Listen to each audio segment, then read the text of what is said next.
Hi, everyone. Welcome back to another amazing episode on the Unleashing Potentials podcast. I'm your host, Bernadette. Joining me today is Davida. How are you? I'm doing great, and I'm looking forward to this interview. Me too. So you guys, there's a little bit of echo happening. We tried to fix it and it hasn't been working. Hopefully this interview is good to go. And if there's any technical issues, you guys can let us know. Okay. So where about are you tuning in from? Can you hear me? Yes, Okay. Where about are you? I didn't understand what you're saying. Okay, where about are you tuning in from? Where am I doing the show from? From my Yeah. home. Yeah. Okay, okay. That's awesome. So can you tell us your story? What is it that you do?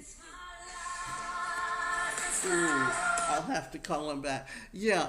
Um, I grew up in an era when there was very few opportunities for people with disabilities, Mhm. and I had to figure out a way to create my own. And my background was psychology and mental health and rehabilitation counseling. So I got into and so I got into doing when I couldn't find gainful employment and started my own business. I got into becoming a professional speaker, doing training and development because it coincided with my background in psychology and using assessment profiles, and initially working with uh, what I was a company that was Performax and also Personal Dynamics.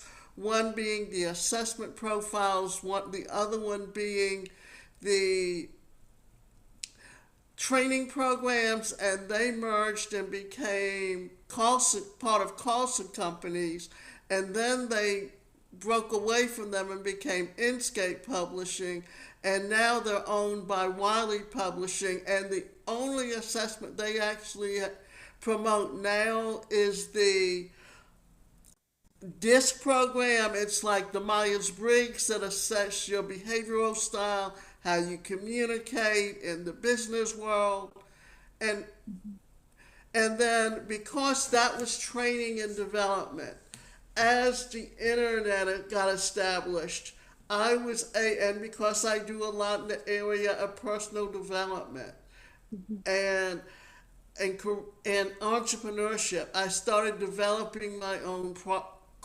courses around those topics. That's awesome. Thank you for sharing. Thank you. Walk us through your experience with the disability that you have and how are you teaching people?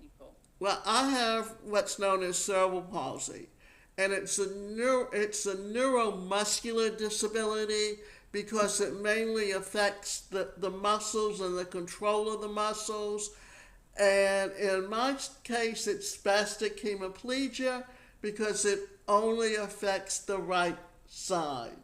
Mm, And as you can see, I wear a brace on my hand because it holds it up because otherwise my hand curls. I wear a brace on my foot, a walk on, because if I don't, I drag my foot. I don't automatically, I can't pick, I don't have, it's a drop foot. I don't have the control over the foot to walk correctly. Thank you for sharing. What do you hope and wish that this new generation would learn about disabilities? Well, we've seen a mixture of things, but I come from an era when society didn't even recognize its disability community as even existing. Mm, And it took laws to guarantee people with disabilities the right to an education, the right to employment, the the right to I get making buildings accessible mhm. for people who need it. Yeah, yeah, you're right. Yeah. I live with disability. The tricky thing is it's not always visible. Mine is mental health, and Yeah, I yeah. think it's That's what big. they Yeah. call the hidden disability. Yes, you're right. Yeah, yeah. I mean, it's like my sister is deaf, but unless she talks, you wouldn't recognize, you wouldn't think that she had a disability. So Mm, that's another one. But there's certain, like mine is, it's a physical disability, it's mobility. mhm. And I found that the way I learn is very different. Yeah. And when I was in school, my grades never showed what I was truly capable of being able to do. But if you give me the information, let me take it and apply it, or Mhm. figure out how to use it, then I can achieve just as much as anyone else. And what I want to do is, I don't know if you've ever taken the mirror test, but what it does is how you, when you look at it through a mirror, Mhm. you you see it differently, and when you try and trace it going up the star, a lot of people would get caught in the corners. Mm. But for me, because my brain worked differently, I didn't have any problem tracing that star. Yeah, yeah, yeah. Just different ways of learning. Yeah, yeah. So what are you doing now to advocate and educate people? Well, that was part how I ended up getting into the field of professional speaking, Mhm. and and in essence, the when I started my podcast 17 years ago, it was when the term podcasting hadn't even been invented yet. It was Yeah, still just called internet radio. yeah. And it was a way for me to have something that someone could go to and listen to and know and understand what it is that I do, to hear me talking, because I didn't have the money to put together the media kit. I didn't have the money to do the one page. I didn't have the funds. And prior to the internet, when you were marketing yourself as a professional speaker, you had to have that media kit. You had to go and speak in front of groups and have someone and pay them to come in and videotape you. Mhm. So what's happened is, as the internet and technology moved ahead, it allowed people with disabilities to make it more of an even playing field. Yeah. Yeah, yeah, you're right. Yeah. I mean, with the internet, we can access anything from anywhere and talk about anything now that AI is involved. Do you use AI? If so, what are the Oh, benefits very to you? much so. I actually use it to do a lot of my research, and when I'm creating my courses, and I use it because the way I think and the way I create would, and even when I'm doing my videos for my courses, it gives me a script to work with, Mm, because me trying to think and say it off the top of my head, I'm not as good as if I have a script. yeah, yeah. Thank you for sharing. Yeah. Um, what else do you do to help you connect with yourself? And what do you do for your pastime? I go and exercise 3 times a week.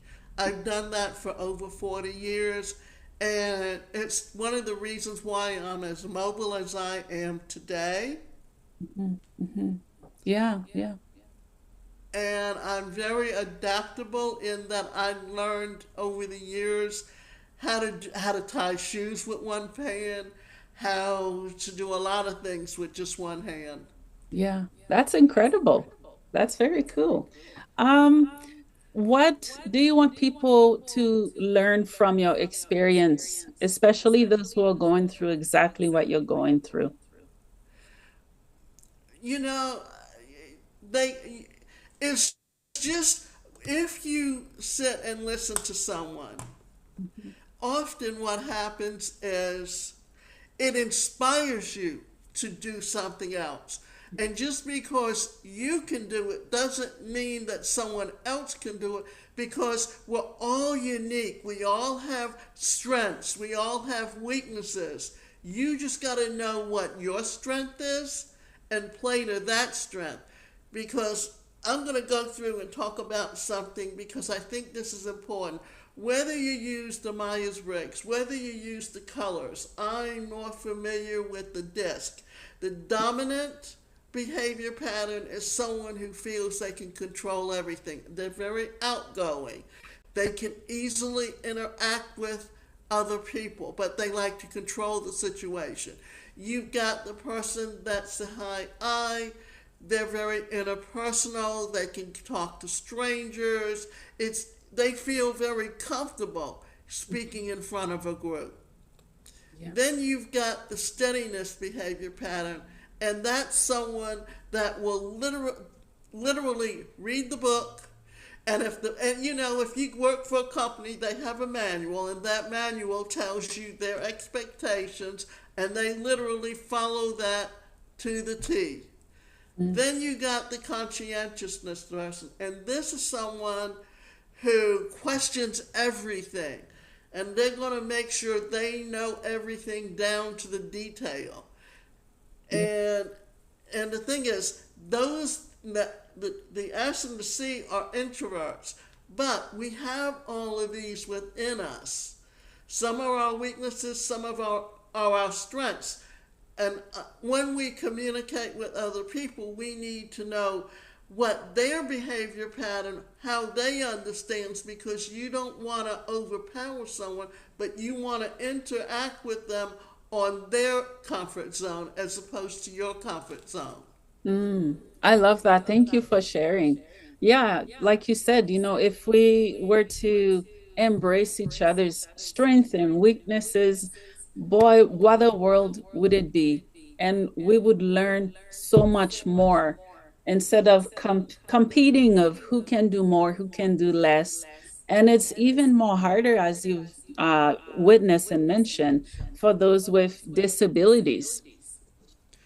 Well, I think someone who doesn't know anyone with a disability and someone who's never been around people with disabilities, and mental illness is a disability that's so misunderstood. Yeah. There's several entertainers. I don't know, there's Rick Springfield. He suffers from depression, and he's written about it, and he's talked about it. And he tried to commit suicide before he got famous. And if he had been successful, we wouldn't have had the music that he's done over the years. And you've got certain actors that that have different types of mental illness, and they've helped bring more enlightenment, I guess is the word, to what those disabilities are.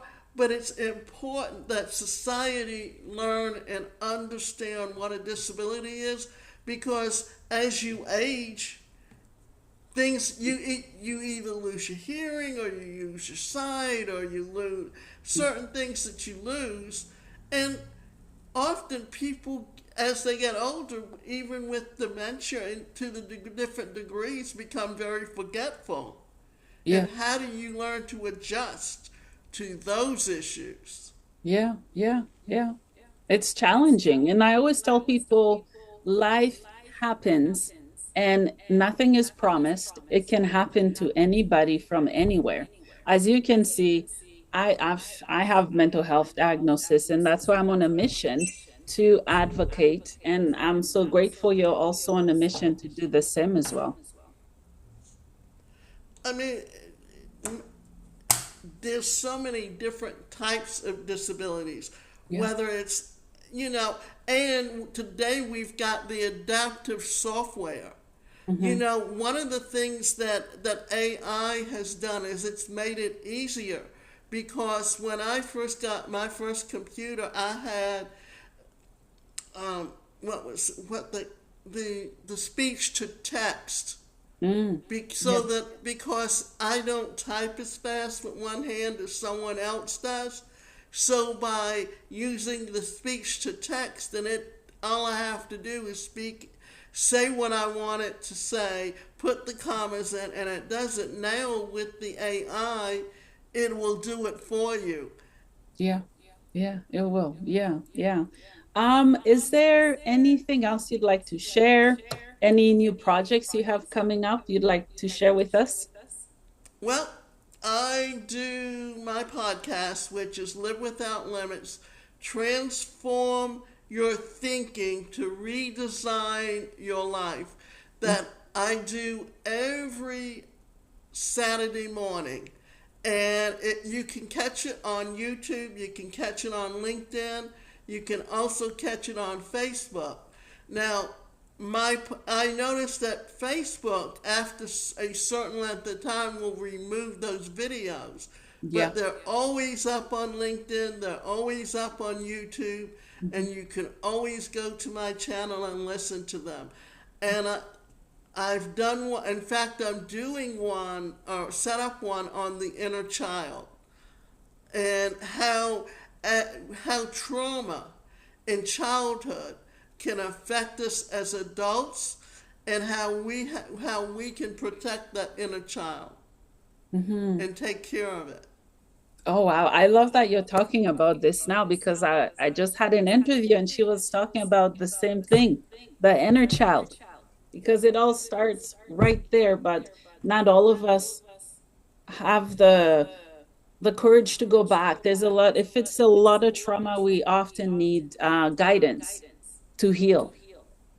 Well, my background is as much mental health and mental health counseling, Mhm. but I couldn't get a job in it because I didn't have the master's degree, I didn't have the PhD, and often you need those certifications.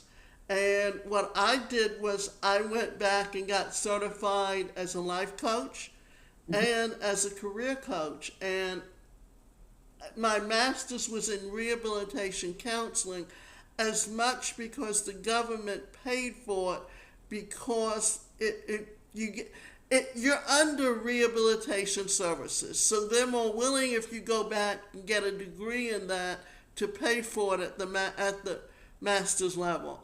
Mhm. And because my grades always fluctuated, and because I'm not a very good test taker, because I don't learn in the cookie cutter way, and my grades never showed what I was truly capable of. And so that at the undergraduate level, they didn't pay for my education. So when I went into taking into the master's program, they did cover it. Mhm. And that's because the counselor that I worked with, instead of saying to me, we notice that there's certain issues going on that are affecting how well you're doing, take this time to go and get the help you need. Because I grew up in a home where it was very, very negative. My father physically abused, my mother constantly psychologically abused. And they came from homes where this is what they went through, and so they were two people who had their own issues that came together and created a very toxic family environment. Yeah, yeah, yeah, yeah. Thank you for sharing. Thank you. Thank you. Anything else you'd like to share as we wrap up the episode? I have a few questions, but I'll let you go ahead. Go on. Okay. The first one is, what is the meaning of life for you? The what? The meaning of life. Oh, the meaning of life. Yes. I think for me, it's to overcome challenges.